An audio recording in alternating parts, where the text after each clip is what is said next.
Hi, I'm LordJekington, and I'm here to tell you the basics of the Adjububian Truth Teller System, the ATS. The ATS will appear in the right-hand corner of all Adjububian TV programming. All statements will be fact-checked by the Truth Teller robots we have hanging it upside down in our basement. There are 4 symbols in the system: Adja, Ush Ush, Winning Smile, and Evil Trin. Adja is absolutely confirmed true. Oddity is too lazy to cite everything but the developers, Adja High Command, or other people have confirmed it as true. Call Oddity for inaccuracies, so he will be tortured severely. Ush Ush is anything that is theorized but not confirmed. It's probably true, but we do not know, and devs could say wrong or change it.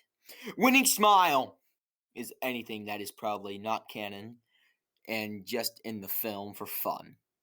Zarp definitely happened though. We were there and were shot dead 5 times. Evil Trin is anything that is definitely wrong. Evil Trin adding fake info to video to hurt the babies! Ah! Congratulations, you are now ready to watch Nintendo TV. Enjoy the following film!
Greetings, Professor. Strange game. The only winning move is not to play. How about a nice game of chess? Welcome viewers to the first part of a 3-part series on the complete lore of Sculpting Shovels 2, this being the prehistory of Sculpting Shovels 2. This video will be covering all events in which the original timeline, in which we are currently living in up to 2026, and the events of the future timeline up to a certain point. Before we begin, there are a few things we must establish prior. 1. Scopes and Shovels 2 is a pretty silly game, all things considered, and a lot of the lore is. I'm only dramatizing it because I like writing that way, and don't take things too seriously. I'm not a developer. I only am provided official information, but I am not a source. 2. The game universe seems to take place in a fusion of our real world and Robloxia / Roblox's universe, since while most depictions of the people in the universe use Roblox avatars, since we're playing a Roblox game, come on, and are pretty stylized, they otherwise behave like normal humans, me and you, so make of that what you will. And 3, the timeline is mostly consistent with the real-life progression of history in its entirety until we reach the years that are in the future of now. I will be not making any political statements on relate to future events, and I will try to only do predictions on those. But with out of the way, we begin our first timeline event in... Is this a joke? What is this, 1850? The Napoleonic Wars begin in 1803, and throughout the course of 7 wars, Napoleon Bonaparte waged war across the European continent for 12 years, ending in 1815. The final war was the French invasion of Russia. Napoleon is the second victim of General Winter as his forces were halted in the wind, eventually defeated, bringing an end to his legitimate reign. Although, like many others who will follow in his footsteps, this was not his first defeat, nor would it be the last. At some point during the French invasion of Russia, a lone soldier of the Old Guard gets stranded in the freezing Siberian wastes and dies alone, frozen in a prison of liquid ice with his musket by his side at the bottom. Jumping forward to the 21st century, on May 5th, 2009, Bloxy Cola as an item is listed on the Roblox marketplace. This is mildly confusing because in the map Old Water, the bar serves glass bottled Bloxy Cola, and Bloxy Cola sure as hell isn't a drink in real life currently. I don't know if this confirms my previous mention of the game being set in Robloxia, some private of our real world, or that the game is implying that Bloxy Cola will be real in the future.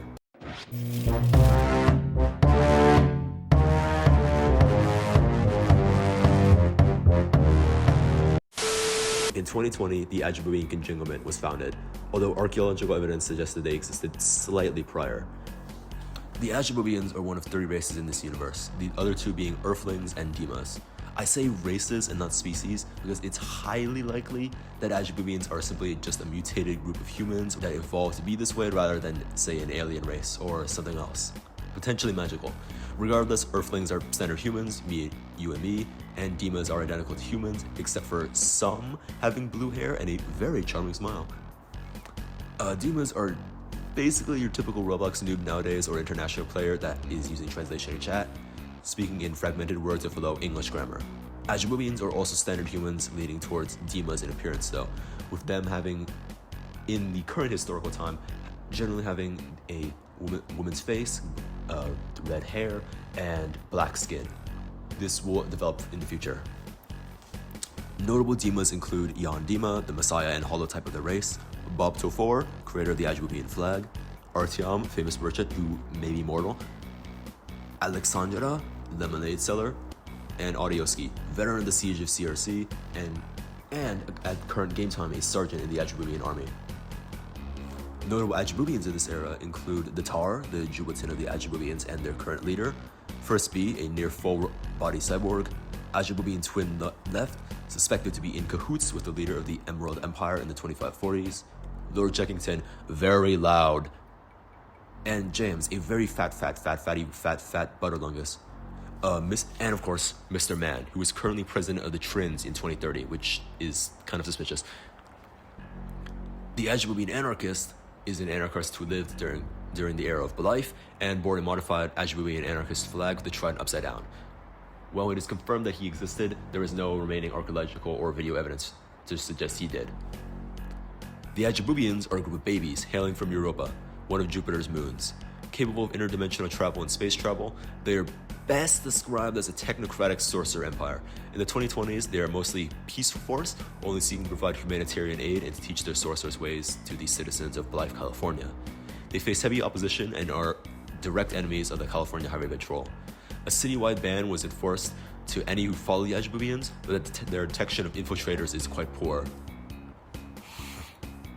On the 3rd of May 2020, the idolized Dima79, commonly known as Dima79, went missing. This marks the turning point in Ajububian history, as the religious goal was to seek out Jan Dima once more, and Dimas became a race rather than some unfortunate documented individuals. Jan Dima himself was a well-dressed Dima who enjoyed saying Nin. He could only speak 3 words in English, but otherwise spoke in Russian. Nin has since become an Ajububian greeting, applicable in any situation, working in upward and downward social mobility. On November 9th, 2021, the Dart Underground, a massive expansion to the existing doublet area transit network, first proposed in the 1970s, is yet further delayed by the National Transit Authority, with work not beginning until 2031. This is an actual event, and due to the short amount of time remaining to begin construction, this may be one of the first points of divergence beyond the obvious presence of Ajibubians, as building a large-scale underground metro is nearly impossible in 10 years to modern standards. Wait, did I say remaining time?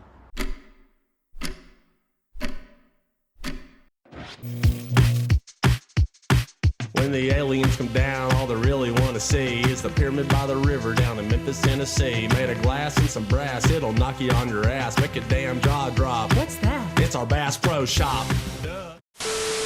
On March 16, 2021, the states of Ajibubia, Kierland, Thailand, and Rosa begin having a territorial water dispute. While these micronations only span an island they each at the time, all four are competing for the same limited range of water to engage in their economies of fishing and cargo hauling. Within a short time, the conflict goes hot, as fishermen are issued larger ships of war and are soon issued firearms. Strangely, this conflict takes place on Mars, which raises a lot of questions about space colonization at this point. While no evidence remains within the archaeological record, Kierland is suspected to be some strange Irish state, potentially a lost cousin to the contemporary Emerald Empire, based off the cultural symbol of the lyre. Thailand bears the ancestral fruit of the United States of America, the burger, while bearing a modified stars and stripes, thus signifying it as a potential U.S. state. Rosa at this time has not established itself, but will become significant as having a large Ajibubian Dima population. The Ajibubians' island is simply camps and wrecks of submarines known under the classification as SS Fireboys, but their settlement is purely owned territory rather than a true settlement, despite having multiple civilian families residing there. On August 21st, 2021, Ninton, the capital of Rosa, is established. Primarily a low-traffic urban city, the capital is somewhere with large snow and cold weather. A large portion of the demons reside here and live, although the cold has caused some to become trapped in the ice. Some hounds are found frozen in the ice. Hounds, also known as bentibots, are a common sight in this era and later years. Normal, but physically identical Dimas, but having no other function beyond charging in the direction of their combatants and using psychic powers to cause them to explode limb from limb. They're only capable of climbing areas with obvious steps such as ladders and are otherwise easily deterred with ranged weaponry and higher ground. They have cousins in the Chinabot. The sections have concluded that they are cybernetic organisms, although whether they are mechanical primarily or organic is unknown. This could be due to human experimentation or just simply wetware. On January 17th, 2023, the Stitcher 93 was commissioned, becoming the mainstay Ajibubian dropship. While technologically impressive, it is considered one of the lower-sized craft. It deploys Baba Stitchers, flying troop transports, Sodu drop pods, Urge helicopters, and it is armed with a multitude of weaponry, ranging from disintegration cannons, lasers, and specialized warheads. One of these munitions is the Boo Boo Fungus. In an alternate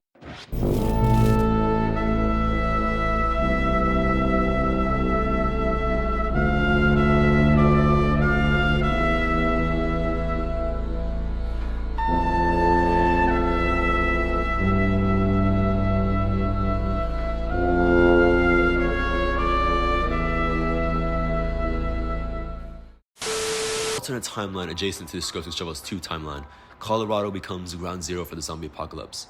A disease known as the Arctic Wasting Disease 2023, or AWD 2023, spreads throughout the state, and attempts at using the region as a containment zone are a complete failure, with the military and police losing dominant control over the region as it devolves into complete anarchic warfare caused by the zombies. The Ajibubians occasionally appear in this timeline to patrol and continue their search beyond Dima, deploying military force in the destabilized United States. AWD, contrary to its name of wasting, seems to promote some degree of muscle growth or rapid mutation. While the standard zombie is simply a shambling corpse continuing with whatever armor or clothes it had on, three variants exist: the Speeder, Slacker, and the Brute. Speeders are similar to standard zombies, simply capable of rapid sprinting. Slackers are difficult to ascertain what they do through direct observation due to the rarity, and seemingly behave differently to every individual. Finally, Brutes are hulking behemoths standing at the size of medium-sized buildings. The origin is currently unknown to me, as my brief expeditions to the ZARP timeline were many decades prior to the original outbreak, but I suspect a rising star may be behind the disease. In another timeline, March 2nd, 2024, In the Trident timeline, on March 2nd, 2024, Blythe is utterly destroyed with boo-boo fungus bombardment, as the majority of the town is reduced to a glowing sinkhole, and the remainder is confirmed to an Ajibubian settlement. Unfortunately, almost the entirety of the town's populace disappear in this conflict, leaving the Ajibubians as inheritors of Blythe. The boo-boo fungus is a weapon of Ajibubian origin, although its functions are a mystery. The behavior is obvious, as it rapidly spreads through the ground, warping the surrounding terrain to create its own unique environment. Areas consumed completely by the boo-boo fungus begin developing their own biosphere, and alien life slowly begins to develop and appear, requiring use of chemicals and cleanup teams to halt its development, although not without heavy cost of life.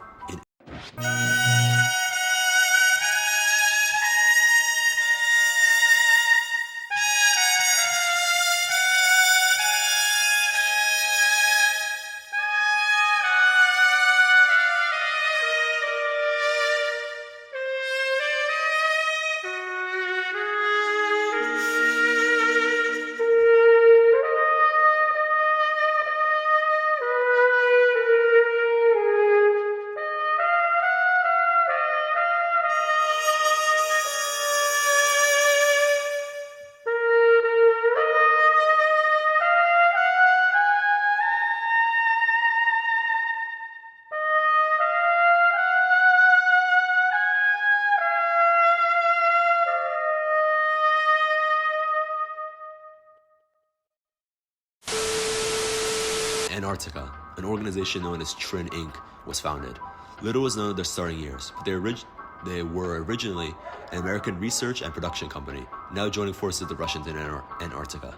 Receiving from the United States, they would begin developing their own society in the South Pole, with enough technological mastery to outshine their mother country of America. At some unknown point in time, the Second American Civil War begins, with multiple unknown and forgotten factions fighting to re-establish the Union. To little surprise, the Trins are victors of this conflict, winning presumably due to their superior technological advantage and potential Ajibubian backing. Unfortunately, the Second Cold War also begins, as Russia and the Trin America begin a nuclear arms race.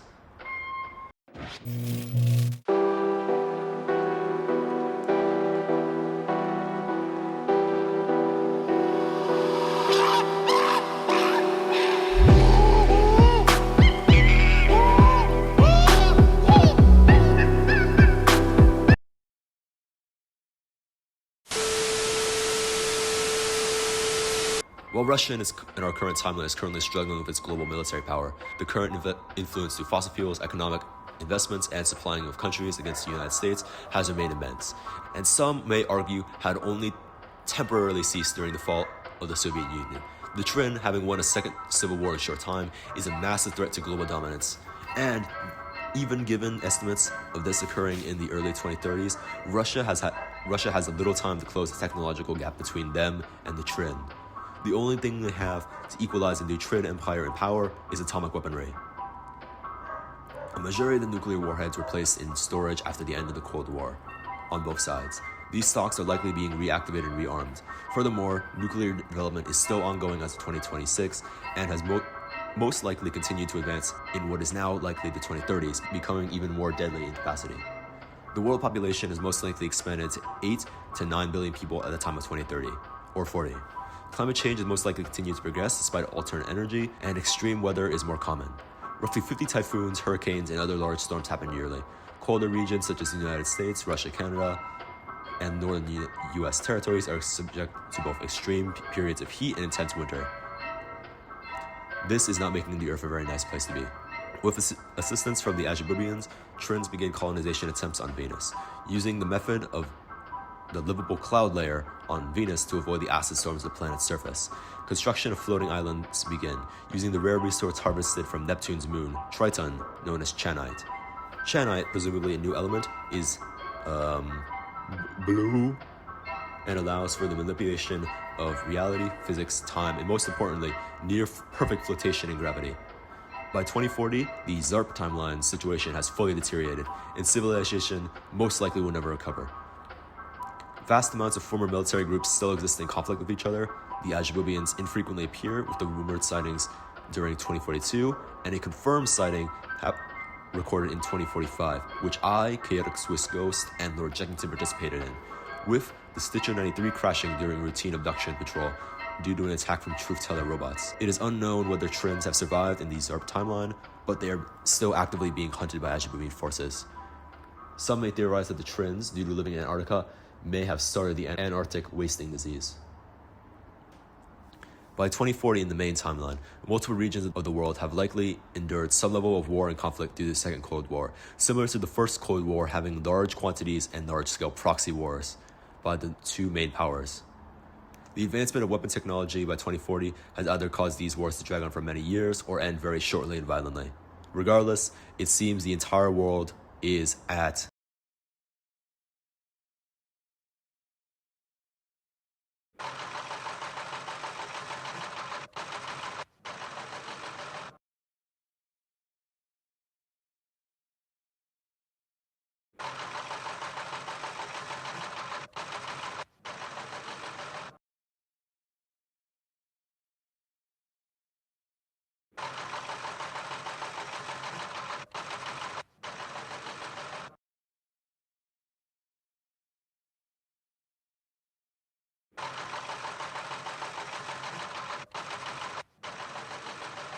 of Africa had disarmed its nuclear weapons in 1991, and almost all the African continent has had the African Nuclear Weapon-Free Zone Treaty since 2009.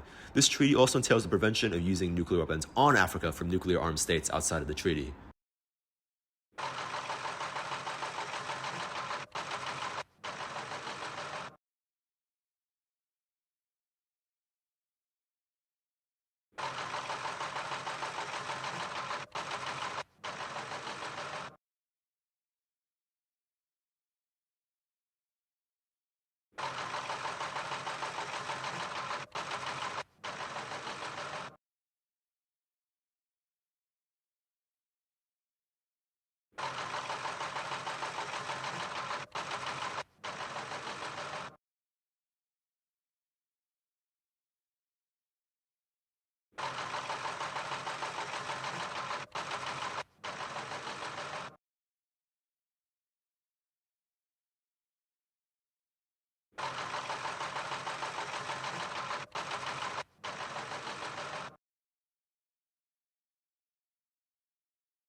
are brown, and the sky is gray.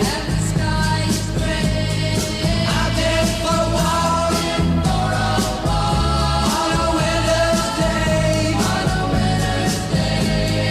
I'd be safe and warm if I was in LA. California dreaming on such a winter's day. Stopped into a church I passed along the way.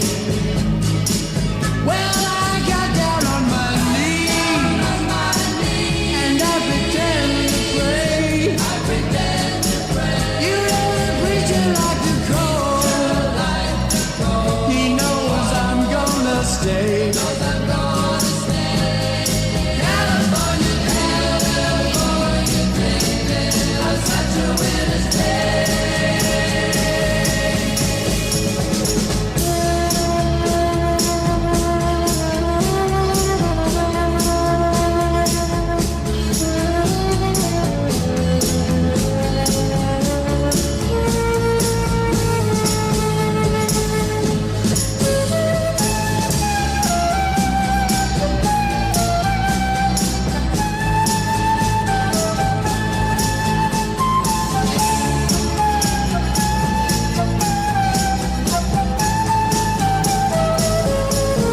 All the leaves are brown,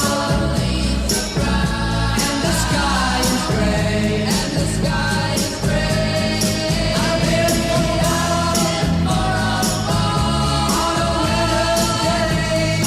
winter's day. If I didn't tell her, I could leave today. California dreaming on such a winter's day. On such a winter's day. On such a winter's day.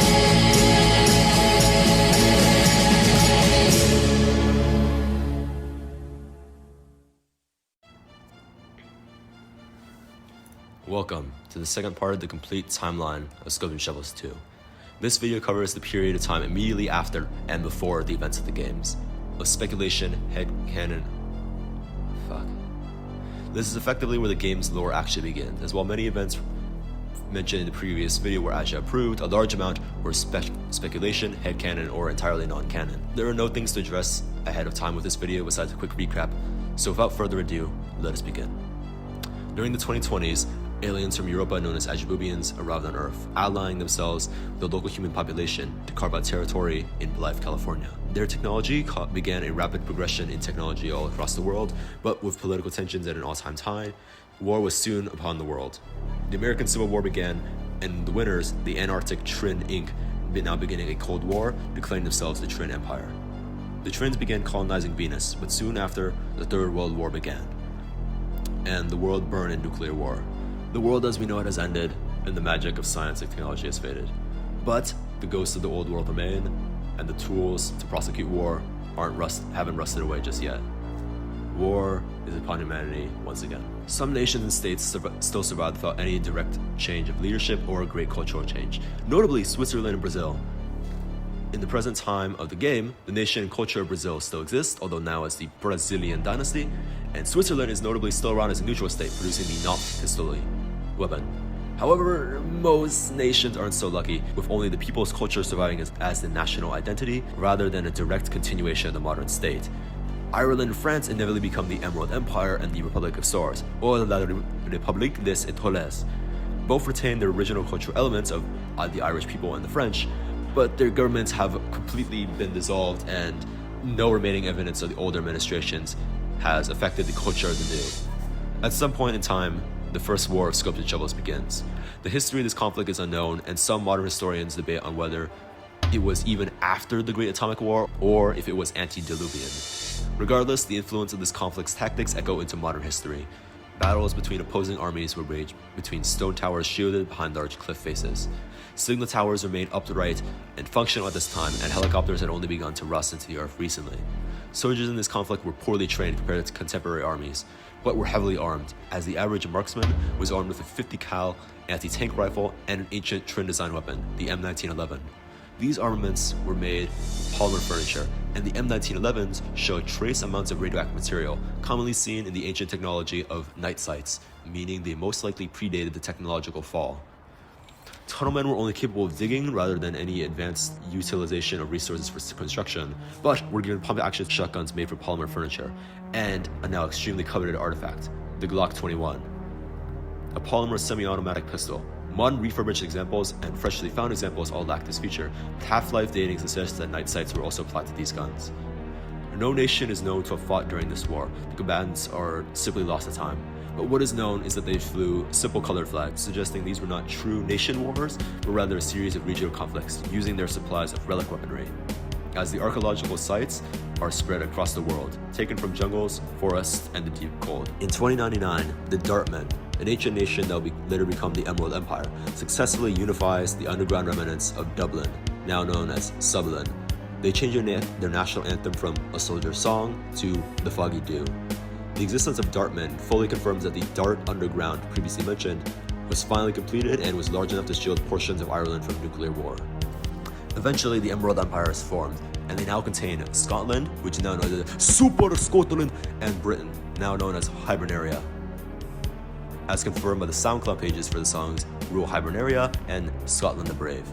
While the British people and culture may survive as suggested by the song British Grenadiers, they're most likely not British and are simply just part of the Emerald Empire. At some point in time, the Emerald Empire makes a landfall in mainland Europe and consumes the territories of Germany and Poland. This is confirmed by various German songs within their song list, and the SoundCloud page for the song Aufweischer Reitermarsch, which confirms the existence of Germano-Prussian regiments within the empire. This next segment is mostly just listing off nations which have yet to get a founding date, so I'm just going to rattle off a brief description of them. A full every single nation in Scope and Shovels 2 video is planned, but it'll be a while later. The Republic of Stars, or La République des Étoiles, exists and controls Iberia as confirmed by Times 2. They are led by President Babinu in current time and speak primarily English with French as a formal language. They produce the Thompson gun as an ancient design and the newly developed Babino rifle. They presumably control France, Spain, Italy, and the Balkans, and they probably control Portugal. The Horpslandic Republic exists as a republic and are led by Prime Minister Johan Henriksson, 5th Prime Minister.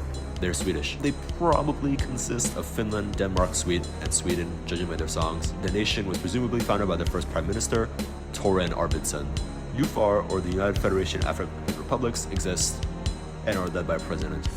They most likely originate from Kenya and currently control all of Africa. It has been confirmed, been confirmed by developers that this is not a full united nation, but rather a general alliance of African nations. Obydzianarus exists as a democracy. They control large portions of Eastern Europe and Russia. They probably originate from Ukraine as shown in their flag colors, but are a unified Slavic people rather than one old world nation. They have many Russian songs, and they own some parts of Kazakhstan along the Tuvatan Legion and control Czechia. The Tuvatan Legion exists and are led by Khan Atom. They own all of China, areas of Kazakhstan with Obydzianarus, and originate from Mongolia. They're one of the most populous states, and as stated by Khan Atom, gained heavy success during their founding years through classical Mongolian tactics. The Pamplonian Empire is a state originating from the Philippines under the philosophy of Aboism, made by their current emperor, Mateo Abo. They are confirmed to control large amounts of Southeast Asia and Japan. Aboism is generally described as an authoritarian, nationalistic, socialist dictatorship. However, they are not particularly fascist. Woke fascism. The Japanese people of Pamplonia remember Yakuza and Toho.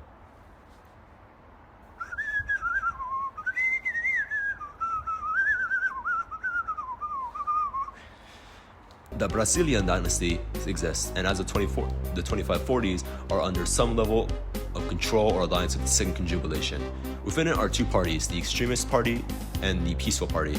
The extremist party exposes the peaceful party and follows Lady Lu VII, although her current status and alignment with them are unknown.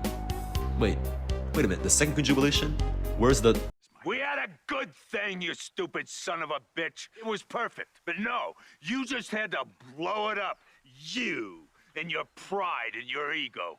You just had to be the man. If you'd done your job, known your place, we'd all be fine right now. The first conjubilation is a nation originating from Chile and was once a great and powerful nation. They ruled most likely a large portion of South America and were active on the global stage. However, sometime prior to the start of the game, the country collapses. They were presumably a monarchy, suggested by the Jubilton Tar. A large famine occurs in conjubilation lands, and many suffer in starvation. Some conjubers blame the outside world for not helping them during their time of need, turning their backs on them. This resentment is well remembered. The Ajibubians briefly return to Earth for an unknown reason. The man who become known as the Conjubador, Emperor of the Conjubilation, meets with the Jubilton Tar in the dead of night. At this time, he was one of many inheritors to the throne, but after discussing ideas for how his nation might be led going forward, the Conjubador was gifted a small carrier, presumably a full stitcher's worth, but not the vessel itself, of Ajibubian weaponry, such as Brushy-Lin shotguns, Wissington Mark IIIs, and Slammin pistols, among many others. This was instrumental to Conjubador becoming who he is today. The second Conjubilation is founded and led by Conjubador. The second Conjubilation conquers the entirety of the North and South American continents and gains control over the Brazilian dynasty. Their territories range from Canada to their origin of Chile. They speak in Conjubilese, although Canadians were presumably the only conquered recently due to still speaking English. Major Xavi Casanova dies at the year 2539 and is buried in the Iberian Mountains, below the summit of Fuente Peak. The clock strikes midnight. War is upon the world once more. The question is not if or how, but when. On 2542, Conjubilation forces make landfall in the Old World. Alliances are put to the test, and declarations of allegiance are made. The first battle begins. Welcome to the Second War of Scopes and Shovels.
Welcome to the final part in our series on the lore of Scopes and Shovels 2.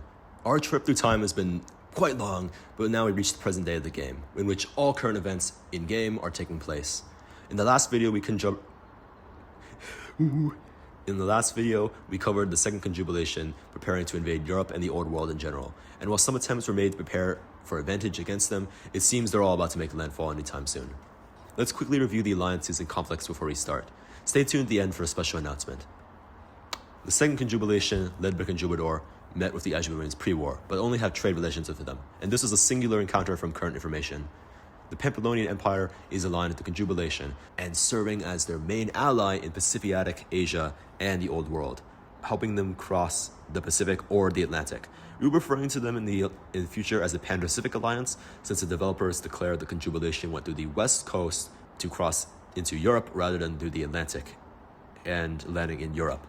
The Ajububians have been in a war against the Trin Empire for the entirety of the 500 years since World War IV, but the Trin Empire themselves are unaligned with any Earth faction. The second conjubilation is enemies with the Emerald Empire, the Tuvatin and the Tuvatin Legion, both of which are directly aligned. Additionally, the Emerald Empire is allied with the Horpshlanic Republic. It is unknown if Ufar, the Republic of Stars, or Obiazananurus are directly aligned. The second conjubilation have all invaded these three areas. Alright, you got all that? Let's begin. As previously stated, the Ajububian Empire and the Trin Empire have been fighting on Venus, and their conflict has been ongoing prior to the second war of Scope and Shovel starting. Conflicts are waged across floating islands of Venus. Developer comments have declared the battle over Peanut Island to be prior to the first battle of the War of Scope and Shovels. 2. The Ajububians are invading Venus to investigate whether their prophet, Yan Dima, is being held by the Trins, with acquiring more livable space due to Europa's unstable and freezing landscape. While you as the player can get any weapon in the weapon pool, and these weapons coming from various countries of origin, it is actually unknown whether we are canonically supposed to have them. It's pretty likely that they're just cloned versions ordered by regiments, or varieties that were already owned pre-war, but still worth noting as the Trins have the Kelly rifles, which were only both recently invented due to being a completely original gun design to the game and invented on Earth. I don't think the Emerald Empire can send shipments to space, or that the Trins are going to Earth to rob rifles. Probably. On the very first day of the year, 2542, the second war of Scopes and Shovels begins, and the conjubilation makes a massive advance, deploying forces into Siberia, Africa, and Spain for their initial landfall. Pampelonians are presumably in this force, as their navy is likely engaging the Emerald Empire's navy to prevent landing forces. On January 1st, the conjubilation forces begin moving across the Austrian Alps and make their way into the first battlefield of the war, Octung Valley, defended by Sergeant J. Lynch of the 112th Regiment of the Emerald Empire. The conjubilation seized a tower nearby and renaming it into Fort Conjinglement before beginning the 7-day siege of Octung. Conjubilation forces begin moving across no man's land in the initiating move, before utilizing human wave tactics to break down at the Emerald defenders, overwhelming them and pushing them back into Fort Madra. Fighting continued at the base of the tower, as the distance from Point Apples was only a small walking distance, making close combat viable, especially on the stairs up Madra. Emerald sapper teams attempted to establish a strong point, but once the conjubilation had mobilized K4 field guns, this was in vain. Constant bombardment directly into the tower caused heavy casualties and resulted in the capture of Fort Madra to conjubilation forces. Sergeant Lynch was the only survivor who was not captured in this conflict, as the bombardment launched him from 3 stories off the tower, his fall softened by the piles of dead nearby. Otherwise, no known Emerald forces escaped the conjubilation, being taken prisoner. General Johnson of the Imperial Army considered this to be a Pyrrhic victory for the conjubilation, as they incurred an estimate of 700 to 1,000 soldiers dead in the conflict, with the Emerald forces only losing 200 men in battle, and 60 during the siege itself. The date of this conflict is unknown, but in the underground joint mines of the Emerald Empire and the Horpshlanic Republic, a conflict occurs between the miners of each state, although for what cause is unknown.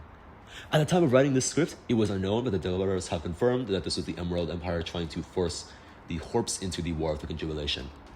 Depending on the winner of each match, the Emerald Miners either successfully take the Horpic Fort to send a message to their high command, probably to join the war, or if the Horps win, they just go back to work.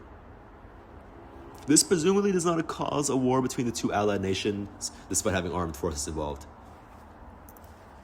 Conjubilation forces invade Siberia, and fighting begins on the map Kurgan, as the Conjubilation seeks to capture the Obezian Rus's underground fort. Depending on the ending, the Conjubilation either continues moving into Obezian Rus territory, or they are simply just repelled. This, coincidentally, is the resting place of the old god soldier from the beginning who died. And you can get the musket from him. Shut up. The Conjubilation prepares to invade Iberia for easier access into Pyrenees. Italy's defenders are stationed at Fort Clemens and are presumably defending, as the victory slide says they're using it to slow the Conjubilation advance. However, this is for naught, as the Conjubilation most likely takes Fuente Peak and begins moving deeper into Italy's territory, beginning the second confirmed battle of the war.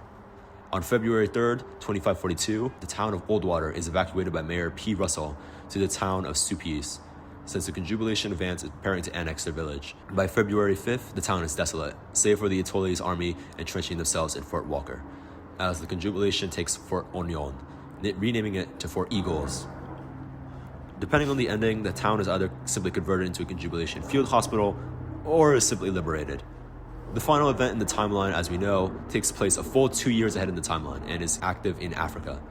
On August 2544, Major Alex of the 3rd UFAR Vanguard Rangers receives a large shipment of weapons from Captain Aldan Connolly of the 3rd Expeditionary Logistics Corps of the Emerald Empire Imperial Army, prior to the beginning of the Battle of Kachaika.